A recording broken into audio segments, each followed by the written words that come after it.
Tai artėja žiemos atostogos ir artėja kalėdos, kad biški šitos kalėdos besniegės bus, bet vis tiek bus linksma.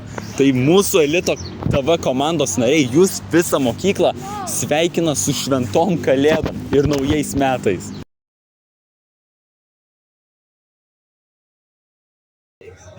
Tai, kadangi kalėdos vėl ateina, mes norime paklausti, ko tu prašysi šios kalėdos. Nu, šiais metais man visai nesiskės su mergaitėm, tai turbūt reikės paprašyti kokiu 8-tokiu. Ir ką tu ketini su jom daryti? Nu, bendrauti, aišku. Susidraugauti, gal susipažinti geriau. Aiškus. Ir dabar mes turime mokytoją. Ir ko jūs prašėte šias kalėdas?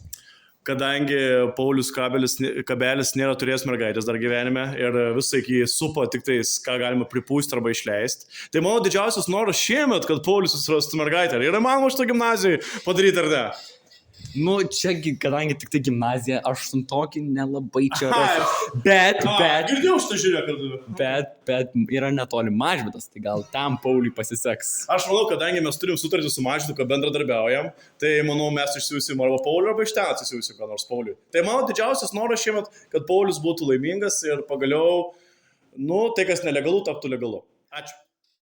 Tai mes turim patį kalėdų senelį. Ir kaip sakiau, kalėdos ateina, tai jau norim paklausti, kokia yra dažniausiai prašoma kalėdų dovana šiais metais.